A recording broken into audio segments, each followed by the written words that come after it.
I will tell you that there are a few heroes and lots of villains. There are a few heroes in today's society.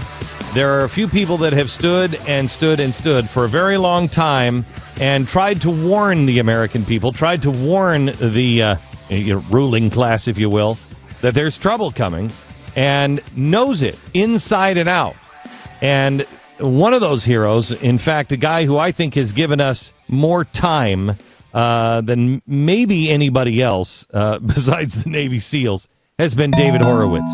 David Horowitz has been standing guard for a long time. He was a communist. He was raised by communists. He was part of the 1960s radical movement. When he started to see the slaughter after the Vietnam War, he woke up and said, "What?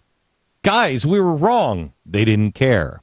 And he realized it wasn't about the principles. It wasn't really about doing good. It was really about power and control. And he started to talk about that. And he was rejected by the left and the right. And then the right would listen to him. If I'm not mistaken, David, stop me at any time. The right would listen to him when it was advantageous to him, but still, they really didn't get it. David Horowitz is a guy who, when I first started looking into the Tides Foundation and everything else, I found Discover the Networks, which is one of the best tools out there if you really want to know who's connected, how it's connected. It's really complex, very difficult to understand, but he's made more sense of it than anybody else. David Horowitz has a new book out called The New Leviathan: How the Left-Wing Money Machine Shapes American Politics and Threatens America's Future. It is one of the most frightening books you will read because it's all true and all about how far behind anybody who loves freedom really is. David, welcome to the program. How are you, sir? Thank you, Glenn. Actually, I'm not as pessimistic as my book would lead people, because breathtaking. I see a dramatic change in American political life, and that is the awakening of the people, the awakening of conservatives. When I left the left 25 years ago, actually conservatives were quite kind to me, but they didn't really want to take in the message. They were in a kind of denial. Because, first of all, because it was too horrible to contemplate that there are so many people that want to destroy this country. So many Americans, American citizens, Americans born, Americans privileged, especially privileged Americans, who have a hatred in their heart for America. And the second thing is that conservatives don't like politics. If you're a conservative, you're probably in the private sector, you're a creator. Politics is a lot about destruction. You're a creator. If you're running a business, you want every customer possible. So you don't want to get involved in divisive battles. And then kind of the attitudes changed a little, and I got support because here was a guy who was willing to mix it up and get into the street fight. And I don't take any credit for that. That's really all I know how to do. That's the way I was brought up. But we haven't, all of us, first of all, after communism fell, we all thought, communist is a joke. That was proven wrong. It's not worry. So any hiding communists or anything like that, oh, please, it's ridiculous. Nobody really believes that.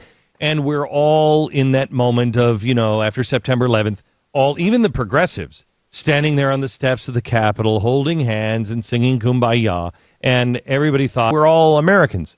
No, we're not. No, we're not. And your book outlines the staggering, again, just the appendix is breathtaking. It is the number of groups and how much money they have on the left. Let me just start here. There are 14 liberal groups that have $1 billion in assets. More than more than $1 billion in assets. 14. The conservatives have 0.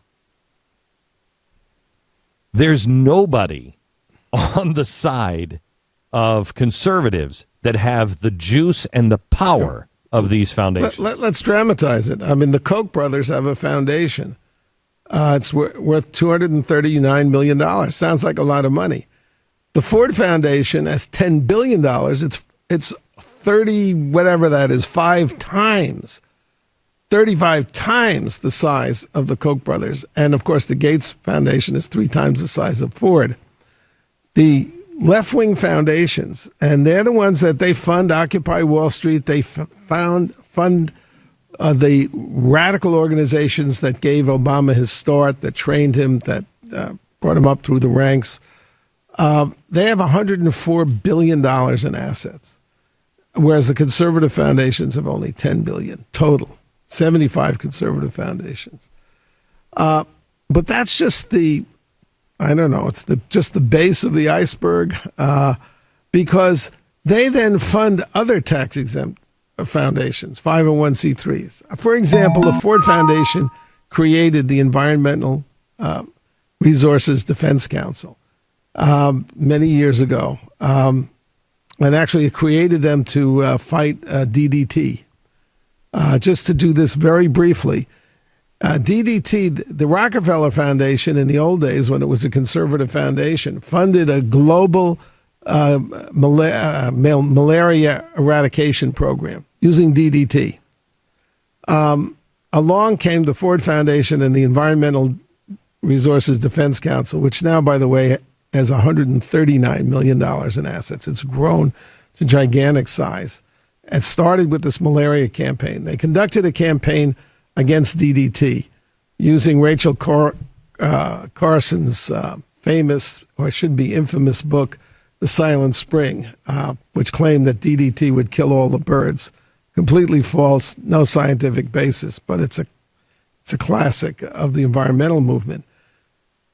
They persuaded even the Nixon administration to ban DDT. And so malaria returned. And malaria kills 3 million people a year. It's killed, since the ban on DDT, 100 million people globally. 95% of them are black children under the age of 5 in Africa.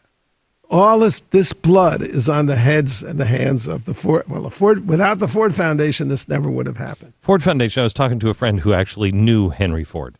And he said they were having lunch together one time, and he said the worst thing I ever did was let go control of the foundation because it went off the rails. They always do that. We print in our book, The New Leviathan, we print Henry Ford's resignation letter from the board, which says in so many words that you are attacking the very system. The Ford Foundation is dedicated now to attacking the very system that created this wealth. And, in his behalf, he had to save the Ford Motor Company, which was in the hands of a gangster after his grandfather died in 1947. And that's why he let the president of Studebaker, who turned out to be a progressive, be president. And that's true of a lot of, most of the venerable American foundations. So how do we... Rockefeller is now a left-wing foundation. Carnegie, Hewlett, Packard, Kellogg, Casey, Joyce, Fannie Mae, and Freddie Mac are funding the left. These are government-backed institutions. When you have Soros join this... And Soros. I mean, how do you possibly win, David? Well... Because we haven't even talked about the universities. The universities are the think tanks now. Of the left, right. Look, I had this experience. I was on a panel in Paris in 1986, organized by the Committee for the Free World. And we had the Vietnamese there. It was an anniversary of America's defeat in Vietnam, the French. And I was on a panel, and the topic of the panel was, is communism reversible? This is 1986. And nobody thought it was. I certainly didn't. And 3 years later, it was gone. The fact of the matter is that America is, first of all, it's not like European countries. We are an individualist country. We were founded by individualists. We had a frontier, which created an incredible spirit of independence. If you didn't like the way things were here, you went west a little ways and you founded your own, and then you did it on these principles. And these were the founders. It's not just the original founders, but all along the way, the founders of America were incredible people. I think of the Mormons who went across the country and then they came to Salt Lake and they said, hey, let's build it here in the middle of nowhere, Yeah. or as I was saying to Glenn earlier, Dallas, there's a little shack in the middle, a log cabin actually in the middle of Dallas, where some guy had walked across the plains, and you have to be to Texas to see how vast it is, and said, hey, I'm going to stop here, and this is where I'm going to raise, do whatever I did. And he was the founder of Dallas. That spirit is so antithetic to everything these collectivists want to do that I still think we have a fighting chance. Okay, we're going to take a quick break. When we come back, I want to talk to you a little bit about, because the book lays out the path to presidency for Obama and how everything was just a network of these radical progressives. We'll get into that here in a second. The name of the book is The New Leviathan by David Horowitz, and it's the dirt on how this machine that they've built really works. It's coming down, no matter what we Chapter do. 12 in my new book, Cowards, is Young Socialists: Why Kids Think They Hate Capitalism. David has helped us with several of our books, and he being a reformed communist, he knows about radicals and revolutionaries and how they work. He has a new book out called The New Leviathan: How the Left-Wing Money Machine Shapes American Politics and Threatens America's Future. And if you really want to know what you're up against, if you really want to see how all of this works, you want to see how screwed we are on the EPA. How much money the left-wing organizations have? Yeah, the left-wing 501c3. By the way, this book is really about the shadow party on steroids. George Soros is an important player here, but when you see how many of them there are, you'll appreciate what we're up against. The environmental leftists, we divided environmental groups into pro-free market and anti-free market. The anti-free market want huge government controls. They think that corporations are the cause of everything from the mythic global warming to every other environmental problem we have. So they have built into them this anti-capitalist, anti-freedom agenda. The progressive environmental organizations have $9.5 billion in assets. That's bigger than the EPA budget, which is $8.7 billion. It also dwarfs the there are pro-free market environmental organizations like the Competitive Enterprise Institute. There are 32 of those, and they have $38 million. So that's the left. Give you some idea of 249 times as big. Yeah, we're not coming to. But that's not the end of it, because the left, through the Democratic Party and through brainless Republicans, gets itself funded by the government. What's the disparity there? They get annually $570 million to fund these anti-capitalist, anti-corporation environmental organizations. And the pro-free market environmental organizations get $728,000. It's $570 million versus $728,000. You can do the math. We're not bringing a knife to a gunfight. We're bringing a toothpick. A toothpick, exactly, to a right. gunfight. But I'm going to have to say this over and over. Look at Wisconsin. They had all their forces out in Wisconsin, and they lost. And why do they lose? Because the people are waking up. And Glenn, I mean, you're the clarion voice here in waking them up. I think people have sensed for a long time that something's not right. I think they started waking up in George W. Bush. I mean, Pat, you and I both had an awakening about the same time, don't you think? Mm-hmm. It was just a couple of years after September 11th, and we were like, something's not right. By 2004, we were pretty awake, and I think we're still somewhat asleep. But we're waking up, and people are waking up all over the country. I think you can date it from 9/11.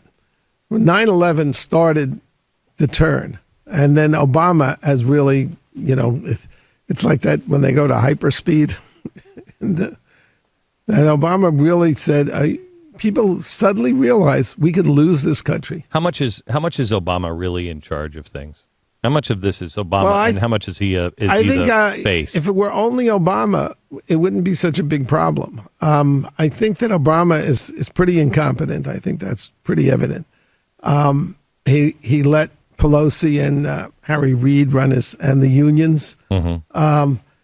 I think one of the values in this book, The New Leviathan, is to give you a picture of how it works and how big it really is. And again with the unions, look, all that Scott Walker had to do was to take away the government collecting dues for the unions and give people the freedom to leave, and half their members left.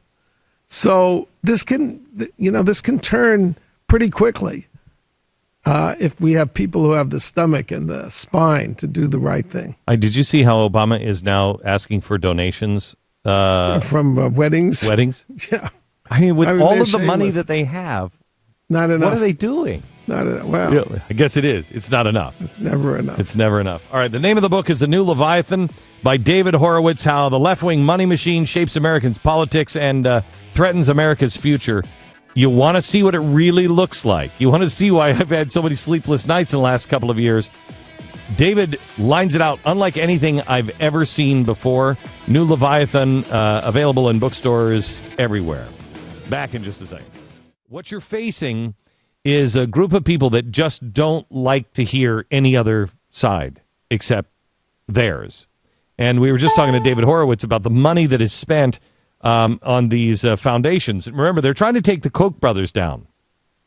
But the foundations... Remember, it's 14 foundations that have over $1 billion each, 14 on the left, none on the right. Koch brothers are the big bad guys.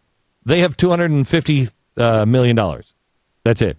14 foundations with over $1 billion, some of them $10 billion on the left. They just want no competition. It's like the same way with the news media. You get Fox, you get talk radio. That's crazy. We're losing. We gotta. Excuse me. You have everything else globally. If you think our media is bad here on small market or a small government and free market principles, you should see overseas. There's nobody that argues this. It's really a very small band of people, and they want all of the voices that stand against them silenced. Yeah, I mean, this is the Union of Concerned Scientists, which is, hardcore left, global warming alarmist type of quote unquote science group, came up with a study and fed it to the LA Times, who ran with it without question. The study basically said that big corporations were funding both, in their view, the good side of climate science and the evil climate deniers. So they're putting on a friendly face and saying, we care about the earth, but in the background, the quote from the LA Times was, some major U.S. corporations that support climate science in their public relations materials actively worked to derail regulations and laws addressing global warming through lobbying, campaign donations, and in supports of various advocacy groups. So this dark picture that they're playing both sides. Well, the LA Times just runs with the story. Well, one of the groups, the Reason Foundation, runs Reason magazine. They were cited specifically and kind of were like, what do you mean? We don't get donations from General Electric. So they went back and they looked at GE's donations, and they showed that GE's donations to the left-wing side of global warming totaled $497,000. Now, the donations to the Reason Foundation, the right side of global warming, totaled $325,000. That's pretty close. No, $325. Not $325,000, $325. So $497,000 to $325. Now, this would make a reasonable person say at the LA Times, that's a stupid check to write. GE Corporation is writing, well, we've got to take out our charitable givings now. $395? Does that sound reasonable? Write that check. How did that even happen? Right. It didn't come from GM Corporate. It came from an employee matching program. So, like, a secretary decides to give $325 to the Reason Foundation, and as part of their employee benefits, GE matches the charitable contribution. So it wasn't even a corporate decision. It was just part of an employee benefits package that matched some random employee inside of General Electric. So even if it wasn't that, it would be absurd. The money is not being split between both sides. It's overwhelmingly 1,500 to 1 going to global warming, alarmism. But this story is worthy of the LA Times. Yeah, and not a correction. Even the Union of Concerned Scientists, the liberal crazy group, had to run a correction over this. The LA Times story, is at least as far as this weekend, still sits out there uncorrected, and this has been weeks. So, I mean, it's absurd. And you're right, the media, and as far as these global warming and all these issues, when there comes to advocacy groups, they don't want any competition. Well, they have said people at the top of the global warming thing says that people need re-education camps or need to be silenced. The debate is over. The debate is over. So their own actions and their own words say no debate, none whatsoever. That's staggering.